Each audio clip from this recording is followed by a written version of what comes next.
შენ ხარ 25-დან 35 წლამდე ასაკის საშუალო ქართული შემოსავლის მქონე 1 ან 2 ცილინდრიანი 400 კუბამდე მოტოს გამოცდილებით, ხვდები რომ სიახლე საჭიროა და ამისთვის რამოდენიმე $1000 წარგენანება. შენ ეძებ ტრანსპორტს, რომელიც სახელოსნოების მაგივრად ლამაზ ხედებზე ან რუსთავის ავტოდრომზე გადარებს და შენთვის top speed-თან ერთად კარგი აჩქარებაც არანაკლებ მნიშვნელოვანია. და ასე გადაწყვიტე Kawasaki Ninja ZX-6R-ის ყიდვა. უკვე ნახე ყველა ვიდეო განხილვა YouTube-ზე, მაგრამ პასუხების მაგივრად კიდევ უფრო მეტი კითხვა მიიღე. ბოლოთაობა უაზრო ძვირია და ძრავის პრობლემები აქვს, ძველებს ძალიან დიდი ან საეჭვოდ პატარა გარბენი აქვთ და ბევრი პოტენციური პრობლემა მოყვებათ თან. თუმცა ოქროშუალედი არსებობს.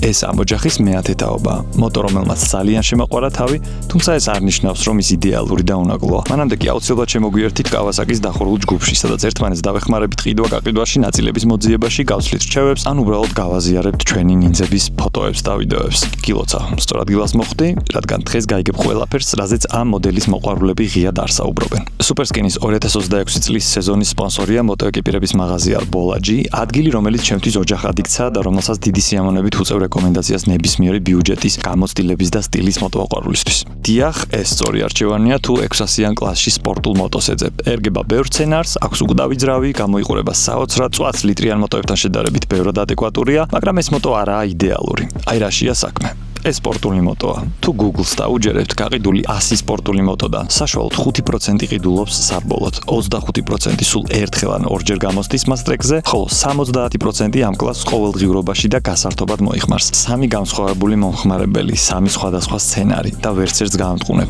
მაგრამ რადგან ბაზრის უდიდესი ნაწილი არასპორტულ გამოყენებას უჭირავს, ჩნდება კითხვა, გამოდგება Ninja ZX-6R ყოველდღიურ მოტოდ? ჩემი მოკლე პასუხია არა და 5 წლიანი გამოცდილების სიზუსტით ვიტყვი თუ რატომ არა. და სანანია ძრავს, რომელსაც Redline 16000 ბრუნზე აქვს, სკუტერებით გორაობაში და ყოველდღიურ მოხმარებაში რამოდენიმე თვეში დაუგროვა 50000 კილომეტრი გარბენიას მისი არასწორი ცვეთა და ფასის ირაციონალურად და უაზრო შემცირება.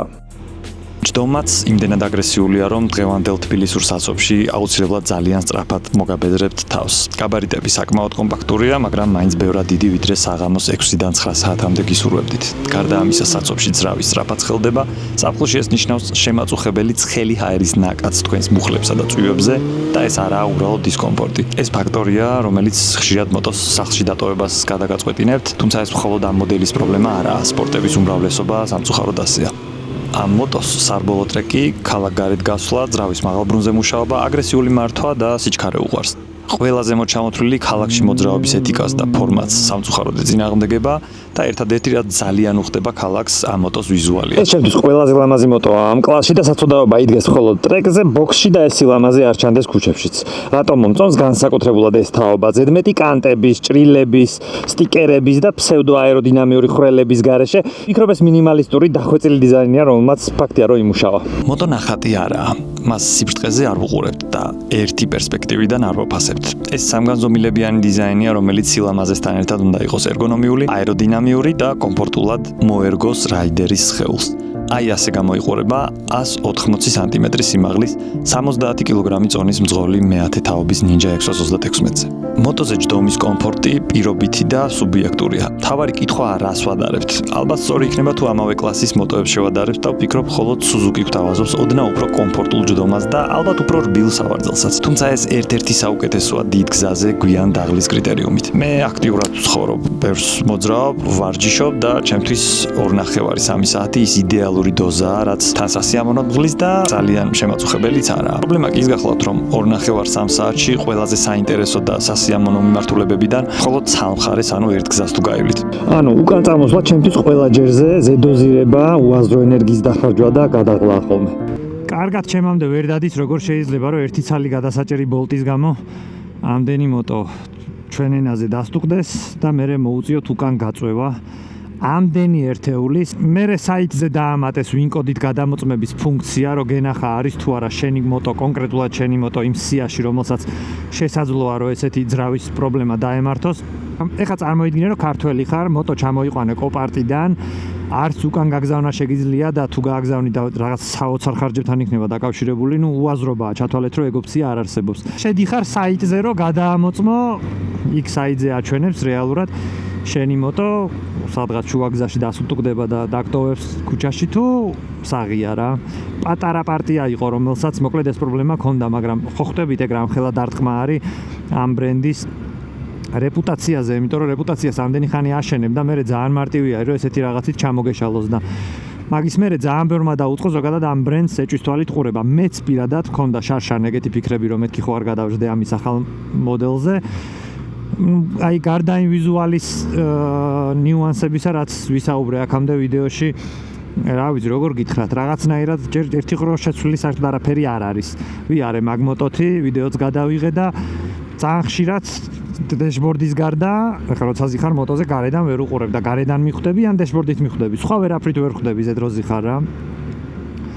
რა ვიცი, თითქმის კი არა, 99% იგივეა რა და გამოდის რომ მარტო პლასმასებში, ახალ პლასმასებში და უბრალოდ ძრავი რო ახალი და გაუცვეთავი იყოს თუ რაღაცა წლოვანება რო ახალი კონდეს, მაგაში იხდი რეალურად მაგ ფულს და მით უმეტეს მე გამბავი რო გავიგე ხო საერთოდ არანაირი სურვილი აღარ გამიჩნდა მოტოს შეცვლის და თუმცა კიდე ერთხელ გავიმეორებ რომ მხოლოდ და მხოლოდ რაღაც კონკრეტული პარტიის პრობლემა იყო ეგ რა ძრავებზე მოხდა იმის მერე რავი ამდენი წელია ეგ მოდელი გამოდის და მე როგორც ვნახე ონლაინ იმიტომ რომ მე ეგეთი შემთხვევა მაგალითად პირადად არავისთან არ მქონია ვისაც ვიცნობ და ვისთანაც მეგობრობ და ეგ მოტო ყავს რომ ესე აქ გაფუჭებოდა და გადასაგდები გავუხდეს მაგრამ ფაქტია რომ ეგ დრამა მოხდა და ძალიან დიდი ხანი მე მგონი აი ყველას ემახსოვრება და კაი ხანი კიდე დარჩება ეგ ეგრე რაღაც შავ ლაქად Kawasaki ZX6-იერების ისტორიაში. ამ მოტოს აქვს რაღაც ისეთი რამაც თავის დროზე კონკურენტებისგან მკაფიოდ გამოარჩია. და რა იყო ეს? სპორტულ მოტოებში სიჩქარის სწრაფი გადამრთველი, იგივე quickshifteri, წამის მეასედის მოგების გარდა ჩვენთვის მოყვარულებისთვის სიამოვნების მიღების ერთ-ერთი გზაცაა. დასანანია რომ ამ მოტოზე quickshifteri მხოლოდ ზევით ირთვება. შესაძლოა ეს 2019 წელს თვითღირებულების შესამცირებლად სწორი დანაზოგი იყო Kawasaki-ის მხრიდან, მაგრამ 2026 წელს მხოლოდ ზედა სწრაფი გადამრთველი ვფიქრობ მარილმოუყრელი კერძივითაა. გარდა სამხრივი გადართვისა, ასევე თანამედროვე shifterებთან შედარებით პირველიდან მეორეში გადართვა არაა ისეთი ეფექტური, როგორც მაგალითად მეორედან მესამეში, მესამედან მეოთხეში და ასე შემდეგ. თუმცა ტრაგედიას ამაში მე პირადად ვერ ვხედავ. რაც ამ მოტოს თავისი კლასის კონკურენტებისგან გამოარჩევს, დაბალი ბრუნებიდანვე ფეთქებადი და აგრესიული აჩქარებაა. ეს ძალსაღად პლუსია, თუმცა ბევრი წუწუნებს ამ მოდელის პირველ სიჩქარეში აქსელერატორის ბალანსზე. თუ მას ელექტრონულ აქსელერატორს შევადარებთ, სადაც კომპიუტერი არეგულირებს გაზის გახსნის და აჩქარების კორელაციას, აქ შედარებით უხეში მოუთოკავი და ზოგჯერ მოულოდნელად ფეთქებადი სვლა გვაქვს. ეს კონკრეტულად პირველ სიჩქარეში ხდება, რომელიც ვფიქრობ, რომ ასევე საკმაოდ მოკლეა. არც ესაა დიდი ტრაგედია, მაგრამ თუ ამ კლასის 3 და 4 ცილინდრიან მოტოებს შევადარებთ, თუნდაც ტრიუმფს განსხვავება ძალიან დიდი და თვალსაჩინოა. რამდენად აკრინებს ეს ამ მოდელს მათთან მიმართებაში, ჩემთვის საერთოდ არა, თუმცა ეს ნიუანსია, რომელზეც მხოლოდ მასთან თანაცხოვრების შემდეგ დაფიქრდებით. ესე თამას შემოგთავაზებთ, რამოდენიმე წამს მოგცემთ და მოიფიქრეთ თქვენი აზრით რა თანხა მაქვს დახარჯული ამ მოტოზე მისი ჩამოყვანიდან დღემდე. თუ გინდათ კომენტარებში დაწერეთ თქვენი ვერსია, ეგეც მშვენიერი იდეა. სწორი პასუხი არის 0. 0. არც 1, არც 2, 0 ლარი მაქვს დახარჯული ამ მოტოზე მის გაკეთებაში. რა თქმა უნდა, Z-სვლიდი, ფილტრი შევცვალე, თუ ამ მოტოს კარგად მოულით და არ დაუგვიანებთ გეგმიურ სერვისს, რაც საცვეთ მასალაზე ჭირდება, ძალიან არ უნდა გაგიმართლოთ, რომ რამე დაგიზიანდეთ რა. არ ვიცი, რამდენად ტრეკზეც იგივე სიტუაცია იქნებოდა, ну იქ ალბათ საცვეთი მასალა უფრო ხშირად დამჭირდებოდა რომ შემეცვალა, მაგრამ აი ძალიან ცუდი ბედი უნდა გქონდეთ, რომ მაინც და მაინც თქვენ შეხვდეთ ეს მე-10 თაობა ისეთი ცუდი ZX6-იერი, რომ რაღაცა გაუფუჭდეს რა. აი ძალიან არ უნდა გაგიმართლოთ, რომ მაინც რაღაცა გასაკეთებელი გაგიხდეთ. ტექნოლოგია სწრაფად იხვეწება. ამ თაობის ელექტრობა ფუნქციურია, მაგრამ არც ისე დახვეწილი, როგორც თუნდაც იმავე წლის KTM-ის მოტოებს ჰქონდათ. სისტემა უღალატოა და გამართულად მუშაობს, თუმცა ბაიკს მაინც აქვს ძველებური უხეში, სარბოლო, ნაკლებად დახვეწილი შეგრძნება. ვისთვისაც ეს მინუსია, ამ მოტოს შინაარსი არ ესმის და ალბათ არც იყიდის. ვისაც მისი სწორ ადგილას და სრულფასოვნად გამოყენება სურს, მათთვის ზუსტად ეს უხეში და შეულამაზებელი შეგრძნებებია ის, რაშიც ამპულს გადაიხდიან. ფიქრობ, კარგი მაგალითი Honda-ს EF და EK Civic-ებია. ავტოსამყაროც იმდენად კომპიუტერული და სტერილური გახდა, რომ Civic-ის შეულამაზებელი სარბოლო ძველებური სიუხეში უკვე ძალიან დიდი ღირებულება ავტოენთუზიასტებისთვის.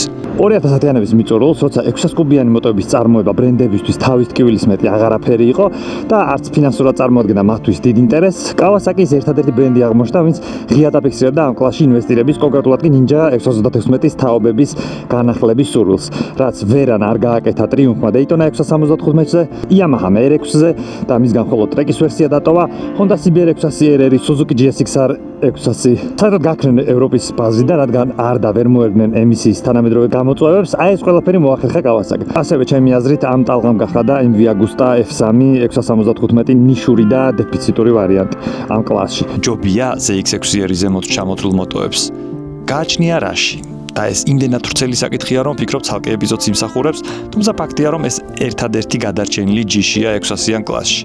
ანუ ზოგჯერ ბიზნესზე უფრო მნიშვნელოვანი მემკვიდრეობაა და Kawasaki-ის მხრიდან ეს უდაოდ დასაფასებელია. ვიყიდი თუ არა ისევ ამ მოტოს ახლა 2026 წელს დაუფიქრებლად.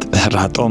ეს არის საუკეთესო ფასის და ხარისხის თანაფარდობა. მარტივად საშონელი ნაწილებით, რომელიც უბრალოდ არ დაგჭირდებათ.